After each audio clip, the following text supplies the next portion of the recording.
Sound brother. How are you doing, David? Great. Great, great, great. What's going on? Awesome, man. I'm all fueled up. I got my Rock and Rose caffeine in me and ready to roll here and get into Dieth, right? Is that, am I Let's do it. pronouncing that right? Dieth, dude, Dieth. Dieth. Okay, the other way. Dieth. Yeah. Yeah. Dude, it almost sounds like a joke that my dad would tell me back in the day. A Polish guy, a Swedish guy, and a guy from Arizona walk into a bar together, or a recording studio, or a Right. but tell me how this whole project got started. I mean, like any new band, it's a new relationship. Who made the first move? Who reached out first? Well,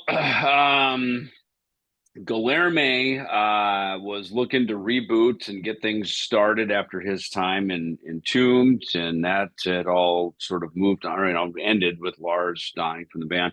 Yeah. Mihal had been decapitated, of course, and had moved on from that. I was 6 months or so out of Megadeth, so I moved on with the Lucid and other things, and was working on the Nick Menza documentary and getting all this new stuff together. Um, and so I got an email introduction from Christian Lawrence, who plays drums in Dead by Wednesday out of Connecticut. And Christian had played with me and my Ellefson band. I hired him to play with me and Frank Bello, and I put out a record for him on Combat. So we had a good friendship. And yeah, one day Christian just sends an email, and he's like, "Hey, me Guilherme, kind of gave me the little bit of the backstory." I'm like, "Okay, so sure, send me the song." It always starts there, right? I'm always even if I know you, and in this case, I did not know Guilherme and Mihal. I said, send me the song. Let me hear it. Let me see if I like it. And if I like it, all right, we'll go cut a bass track for you. And once we mixed it, we're like, pretty freaking good right there, and most importantly, it just had a fresh new sound to it, and of course, I haven't been super steeped in death metal, but the stuff that's around, Obituary and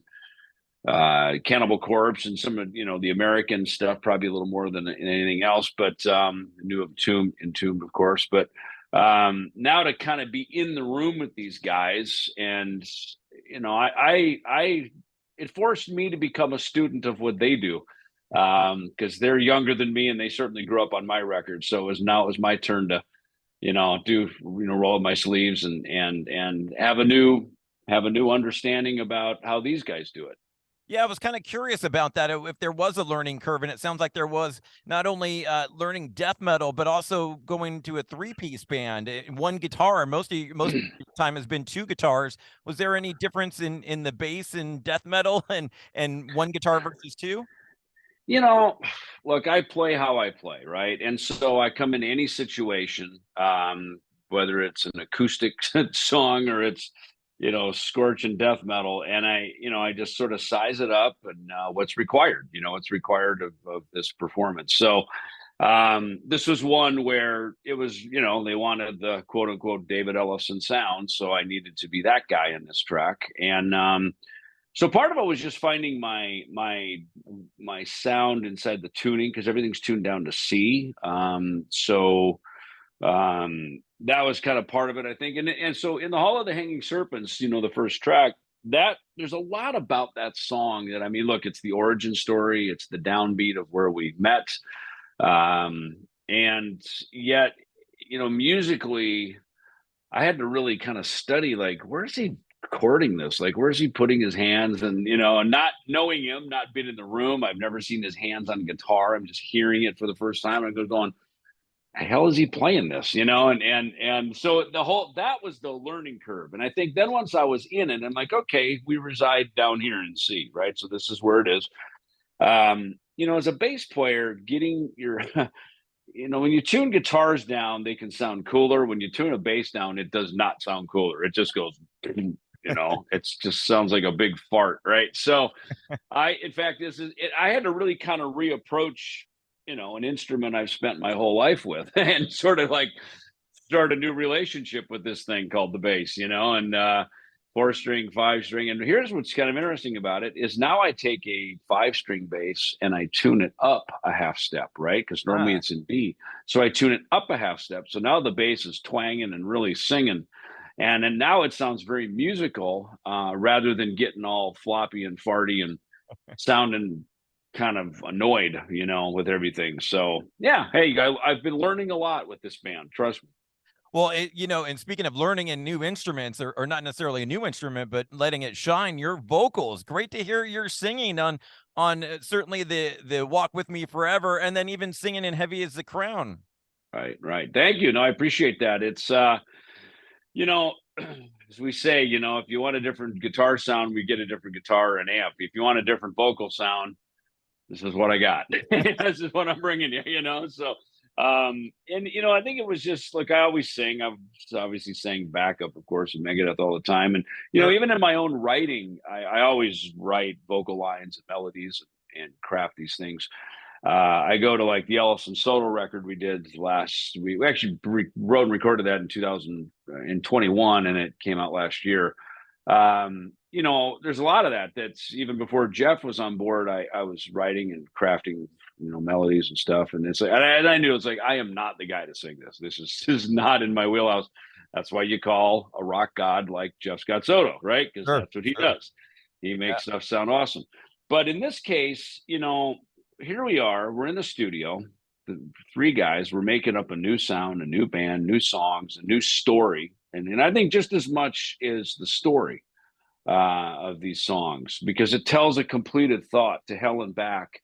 You know, is you know, for all three of us, it's a story about going through transitional processes, right, and coming out the other side of it, and so even the song "Walk with Me Forever" um, started. You know, Guillermo was thinking about you know his relationship with Lars when he died from cancer with Entombed and all that, and I think when I was singing it, I got a bit more of a um, kind of a family, or you know, not family, but kind of a romantic sort of bent on it, because and that's the beauty of a song is what it meant to Guillermo didn't mean the same to me because I didn't have that experience. So Right. here I'm singing it. I've got a different inflection, and when I did the treatment for the video, that's where it came to me that this chorus was is kind of it's two people, right? And that's why in the video, essentially, it's the woman talking to her deceased lover. You know, if I wander all alone, you know, I'm still with you.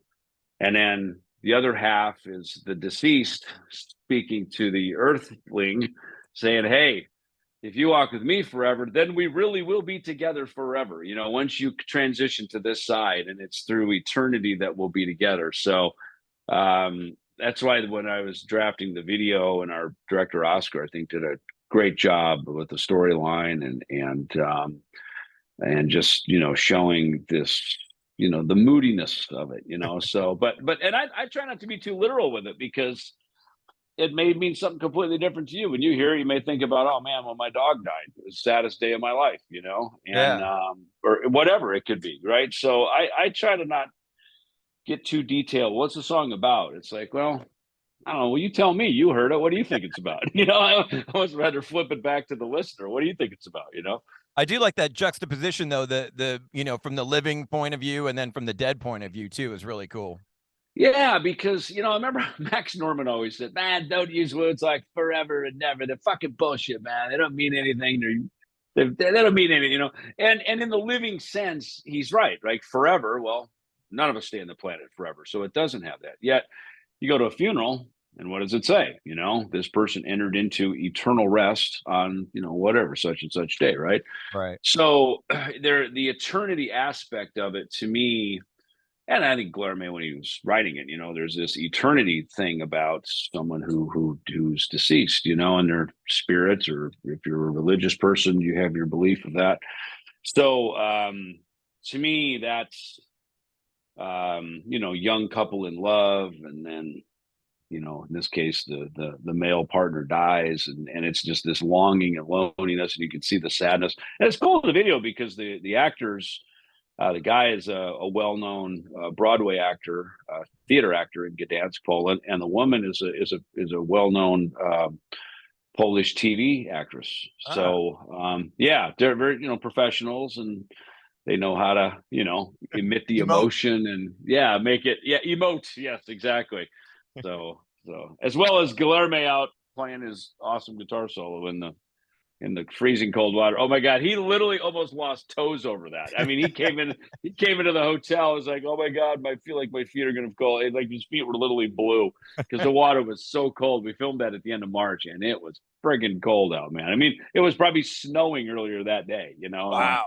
In fact, the day before when we filmed the first scene in the in the cemetery, it was snowing out. I'm like, how apropos that we're in Poland shooting a dark, depressing, and now it's snowing under the gray Polish skies. I'm like, this is like you couldn't write this into a freaking treatment of a video, you know?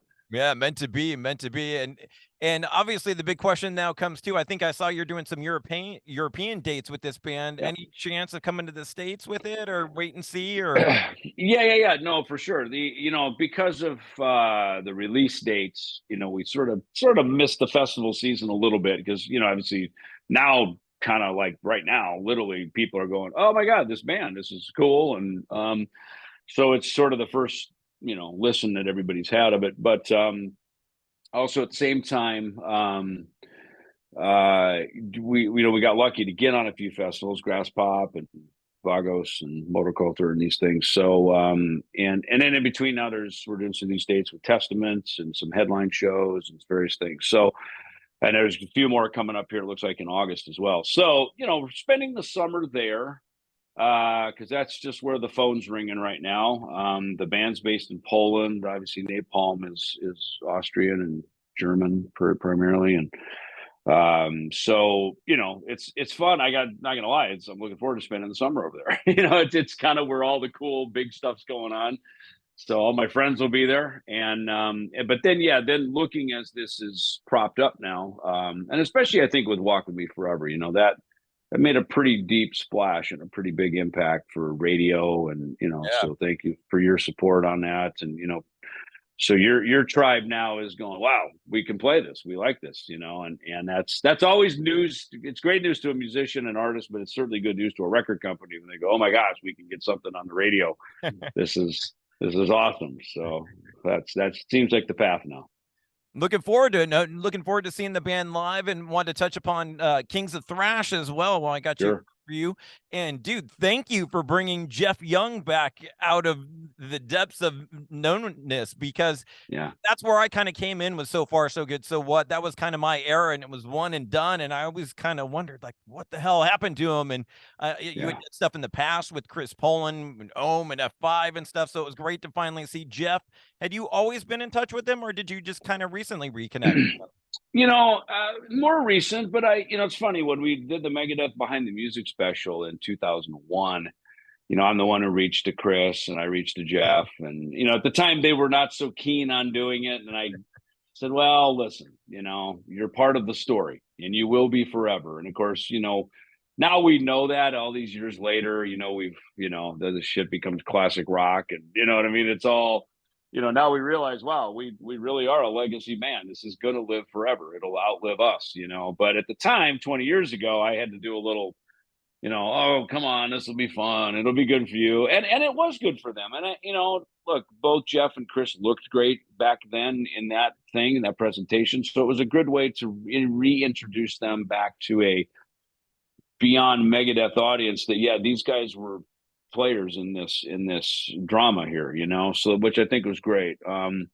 So fast forward all these years later, and they still look great, they play great, they're totally of sober judgment and clear heads, and like we shared a kinship of our time together. And what I think's kind of funny with those two guys, and they even laugh about it, is here Jeff was brought in to replace Chris, so they never knew each other, but now they've become the best of friends. They're just total guitar nerds.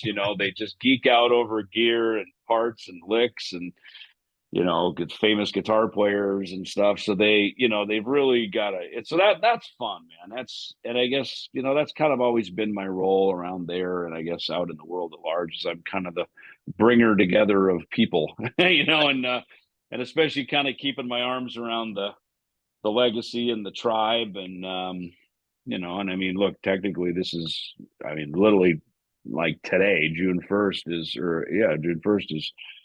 you know, kind of the downbeat of 40 years of Megadeth. I mean, it was probably today or this week, you know, me and my friend Greg knocked on Dave's door looking to get some beer, and that led to us forming a band together, you know. And so it's kind of the 40 years of Megadeth. I mean, I didn't think about it till just now. It literally kind of starts now. So it's Wow. fun to keep us connected, you know, because it's a story that's bigger than any one of us. We've all had a role in it, but it's greater than the sum of its parts. Love it, man. Love what you're doing and shining the light on that music. And I gotta say, man, your drummer in that band, Fred, is a beast. Oh, Beast. dude, he's unbelievable, man. I mean, we went in the studio a couple weeks back and just laid down some tracks that Jeff and I had started writing, because we reconnected for the Nick Menza movie, and that was January 2022. Same month we started Dieth, ironically, when I got that email. And so we reconnected, did an interview for the movie, and we went up to the Rainbow there on Sunset, and we had dinner one night. And he goes, "Dude, remember those riffs that we had that we were working on in 1988 that would have, you know, kind of maybe would have become on Rust in Peace?" And he hummed them to me, and I remembered them immediately. I went, "Dude, I totally remember that riff," because one of it is in the seven 7/8, I guess, is kind of odd. 7/4, this odd time Oh, meter, right? And then now this song "Bridges Burned" that we rolled out while we were on tour, and that started. So we went in the studio with Mike Heller, the drummer from the Lucid, who's also a fantastic producer. He invited us over, so we just went in and laid down these 4 tunes and just, you know, sketched the ideas out at least and got it started. So I said, "Look, before I go to Europe, and, you know, I got a little minute here, why don't we go in the studio and at least kind of lay them down a little more, you know, something that we can kind of build upon now." So Jeff will be working on that while I'm overseas, and, you know, so that's but yeah, it's great to have him back. You know, he was there for you know, for a few minutes of the Megadeth legacy. And then, of course, that, you know, all that kind of got outshined a little bit once we hit the 90s with Rust in Peace and all that yeah. big stuff. So but it's funny, like, you know, like you and a lot of people have told me, So Far So Good, So What, that was their record. That was when they started, just because of your age, right? Right. Your age Yeah. is like, man, that was the record that when I first heard metal, that was the record I heard and changed lives. And so there's a lot of significance to that. So I'm glad we can play those songs live again. Just one quick story for you about that album specifically. Back, I forget what grade I was in when it came out, but one of those situations, I'm sure you had it as a kid. Hey, honey, if your mom tells you, hey, if you get good grades, I'll get you anything you want. Well, Yeah, it was the one time I got good grades, and I made her go buy me So Far. yeah. But the Which, look and the look on cassette and the look on her face when she was with her boyfriend, who ended up being her husband at the time, is, yeah, "Hey, mom, buy me this." And the look on her face was classic. yeah. Well, and it had the, you know, PMRC, explicit lyrics, basically parental advisory: do not buy this album, it will Right. corrupt your child. So she knows she's going against any good judgment here as a parent, you know. And now look at us. Here we are all these years later. You've turned out okay. We've done all right, you know. Classic. And dude, you touched upon it. I want to mention the Lucid. I love Vinny and his voice. I saw Sponge recently. He still brings it. One of my favorite singers of all time. I mean, I'll listen to that guy sing the phone book and performing live even better. And we got the EP this year, earlier this year. Mhm. Sweet Tooth with Violent J, which when I first read about it, I was like, oh no, that's not going to work. And then listening upon using Epic in that, I was like, oh, this kind of does work. This is really cool. But more plans and more stuff going on with the Lucid. Sure. Yeah. I mean, look, we tried to do these shows last year, and then Drew, you know, had his Yeah. cancer scare there, and he got through it. He's good. Fortunately, he's one of the lucky ones with that. So, but, you know, so now obviously trying to fit it in the schedule of stuff for a live, you know, look, we seem to be an awesome internet band. You know, meaning, you know, look, we're really in the room. We make records as real humans. And you know, and it's funny because the records I've been making lately are not these digital, you know, these digitized, quantized, suck the life out of them through digital, you know, methods of making records. They're very organic, real human feeling records, you know, and I'm glad about that, because as much as like I was a big fan of like the early Disturbed records and a lot of the sort of really staccato machine gun drumming that you could perfect so well with with Pro Tools and this digitization and stuff. The truth of it is I like digital for the composing aspect, is you can lay ideas down and you can kind of work things out. It's a good assistant with that, but ultimately it's the human performance, and I don't like when everything is auto tuned and just the drums quantized. You just suck it out of it. You just sucks all the life out of it. Like you say, Fred Aching, the Kings of Thrash drummer, I've been in the studio with him last week. He's like, Jesus, this guy is. I mean, he is like, Josh Freese just got the gig in Foo Fighters. It's Right. like Fred should just go take all of Josh's gigs around LA, because I mean he's that good. I mean he Yeah. really is that good. He's fucking amazing. So, to that's and in my opinion, man, that's you're only as good as your drummer, especially if you're a rock band. And sometimes the best drummers aren't flashy. The REM drummer, I always think of him. He's so great, you don't even notice, because he just lays it down. I mean, to the point that when he left the band kind of fell apart. It wasn't the same. Larry Mullins with U2, same thing. I mean, these guys are just, Charlie we're all Watts. listening to, yeah, right. I mean, there's a thing, right? And so when you're that drummer, and you've got that thing, it's that, but yeah, back to the Lucid question. Sorry to drift off on 20 other things, but yeah, so the Lucid. It's funny that and I'm with you. Vin is just the ultimate rock star, man. Just the cool as it gets. It was his idea to bring Violent J in because they're neighbors up Ah, there in Michigan, ah. and I love that he thinks way outside the box of just like, let me call this cat and get him involved. And I was just like, that was a very unusual thing. And it's great. I love Jay's voice. He's got a cool sound and really dynamic against Vinny's voice. Yeah. And yeah, Faith No More, they signed off on that. They were cool. They loved it. They thought it was super cool that we were doing it. And so they gave us their blessing to do kind of a rewrite on the lyrics and everything, and just kind of play around with it. And I'll tell you, it was a fun bass line. I mean, Billy Gould is just a fantastic bass player. I always loved his playing as soon as I heard Faith No More, that song in particular. Great player, super cool dude. And so it was fun to learn his part and really play it. I realized he played it with a pick. It sounds like he's slapping it, but it's not a flea style thing. I think it's a plectrum style thing. So as a pick player, I was like, this is cool that it has this kind of funk thing against these metal guitars and everything. It was fun to sit there with Mike Heller and really dial in and learn the part. And, he and I really tried to lock that in the same way Billy and Puffy played that. Yeah, love the funk that they brought to metal, Faith No More. Yeah, remember that phase? That was a whole phase. Remember, there's like Prong, there was Mind Funk, there was Faith No More. Obviously, there was that movement of that sort of funk metal thing in the early '90s, Yeah. and it was a thing there for a minute. Well, David, I appreciate all the time. Last thing I got to hit you with, man. We're an old school radio station. We do mandatory Metallica every night at 10 p.m. And Sure. I've been in this debate lately with my friend Brad, who sings in a band called Against the Sun. We've been debating the better of the two Metallica albums, Ride the Hmm. Lightning versus Master of Puppets. How say you? I am for sure a Master of Puppets guy. For sure. And there's I like, first of all, I love the sonic quality of it. I think it's got one of my favorite drum tones.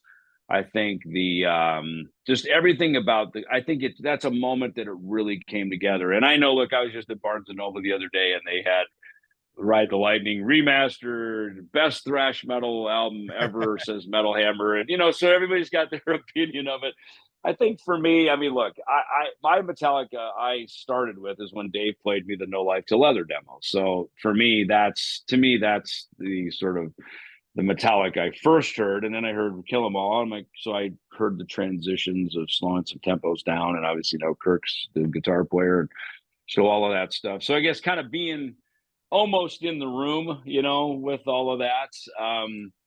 or kind of even in the room, I guess, a little bit, during a lot of those transitions. I mean, I love Metallica. They're one of my favorite bands. They're super cool guys, and they've just they've done so much for us. And when new records came out, when I lived in LA, I'd drive around, listen to them all the time, and KDC, competitor, Sure. I guess, just because it broadcast, into LA out of Long Beach and stuff.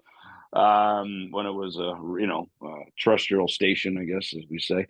Yeah. Um, so, but yeah, no, for me, Master of Puppets, man, top to bottom. If I had to pick one Metallica record, hands down, that would be the I knew it. I knew that's why I loved you. And just kind of one. curious, going back to those days, I mean, there was certainly that rivalry there, and obviously with Mustaine's past. Do you think it was a healthy rivalry back in the day, or an unhealthy rivalry that you guys had?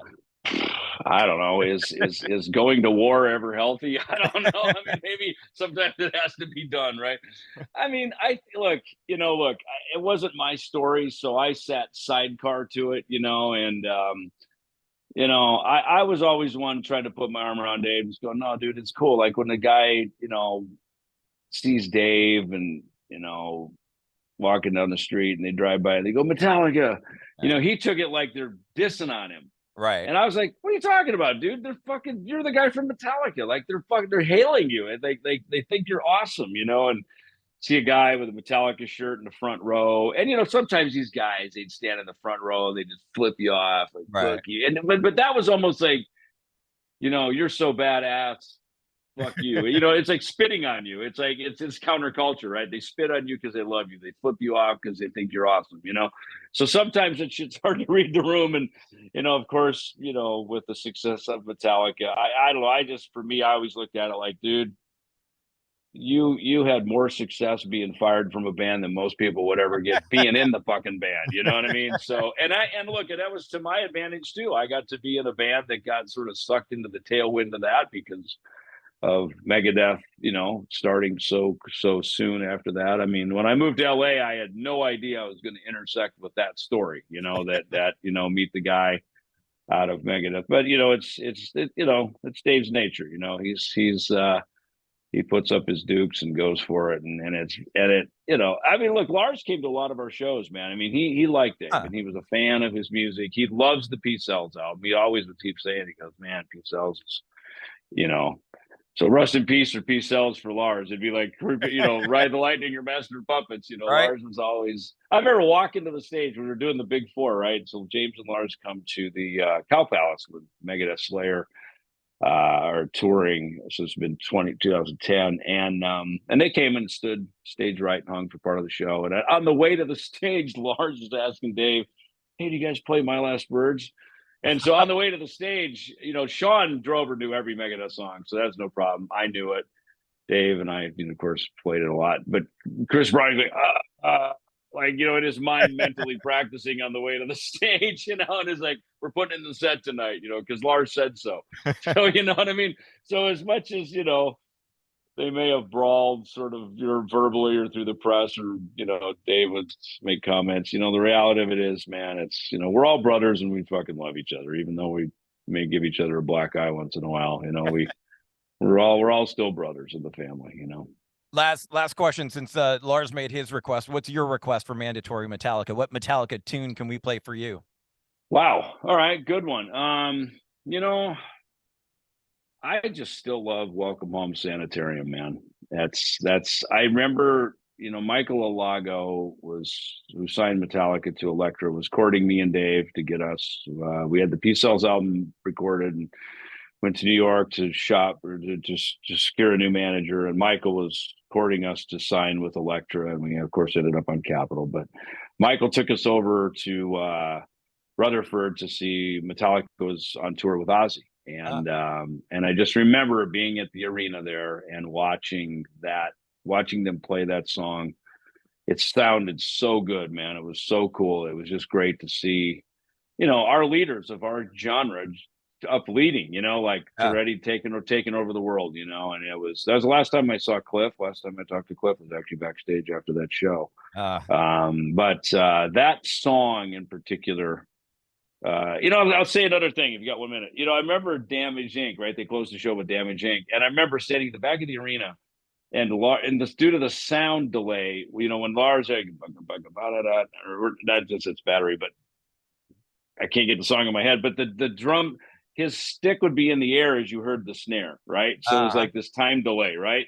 And it was in that moment I realized this fast stuff is going to have a hard time translating into these bigger rooms. And of course, then we would get signed to Capitol. We'd go out and tour with Alice Cooper, and that started our, major label and arena stuff. So as we moved into the 90s, as a lot of our tempos started slowing down, it just helped it translate better to these bigger rooms and these bigger halls. And of course, as an artist, it forces you to create differently. And, how do you still keep the intensity and the sort of the thrash intention without just not being thrash, so there's always this fine line. So that gig was a very telling gig, so from Damage Inc. to, of course, now we'll play Welcome Home Sanitarium. Beautiful. Always a pleasure to speak to you, David. Thank you so much. Thank you, brother.